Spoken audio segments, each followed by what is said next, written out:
Aditya films and music company के माध्यम से और सुंदर सन एक मैथिली लोकगीत अपने सबके बीच में राखी।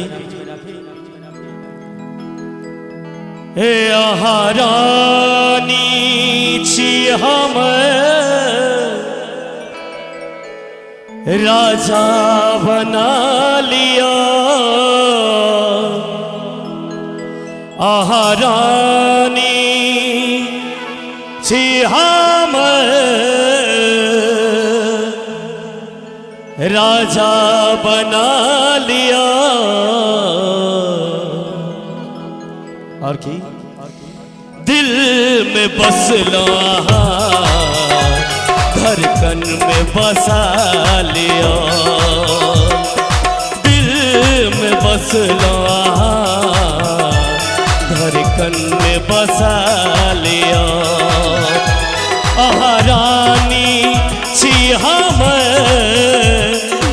रानी छी हम राजा बना लिया। दिल में बस लो,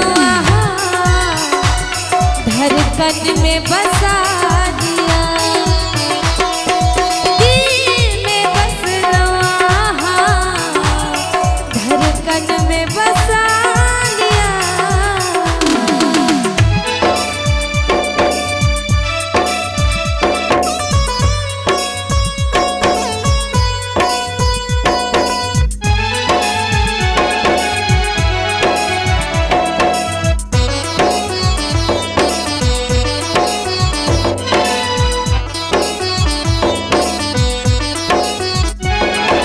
खुशबू गम के तन सा मन कर सटल रही,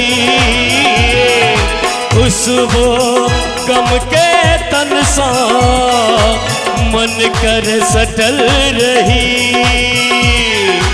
आँख के काजल बन का भरनन सजल रही, हाय आँख के काजर बन का भरनन सजल रही।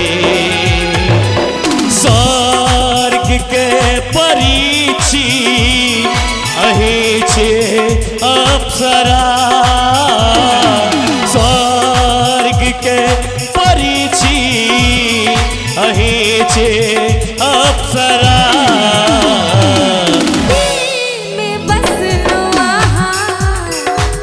धड़कन में बसा लिया,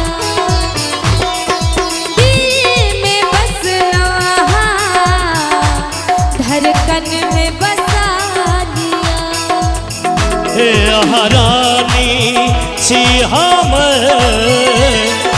रानी छी हम राजा बना लिया।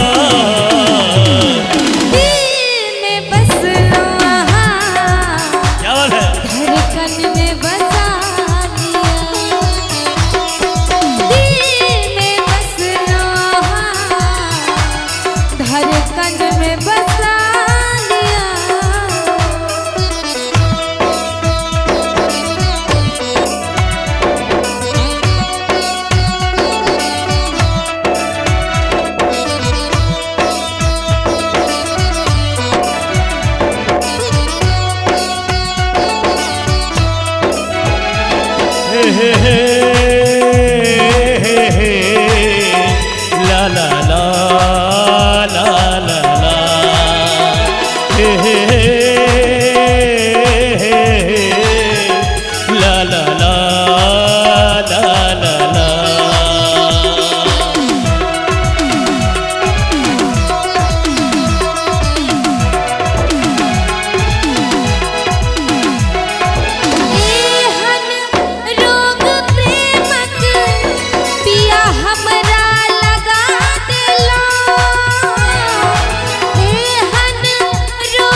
सजना आहा हमरा चोरा लेला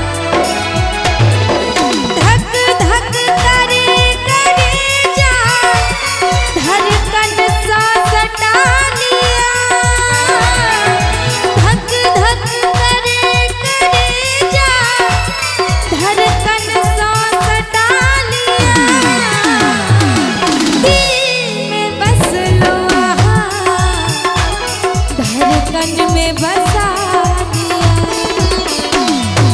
दिल में बस लो आहा धड़कन में बसा लिया हे आहारानी सी हम आहारानी सी हम राजा बना लिया दिल में बस लो धड़कन में बसा लिया हे दिल में बस लो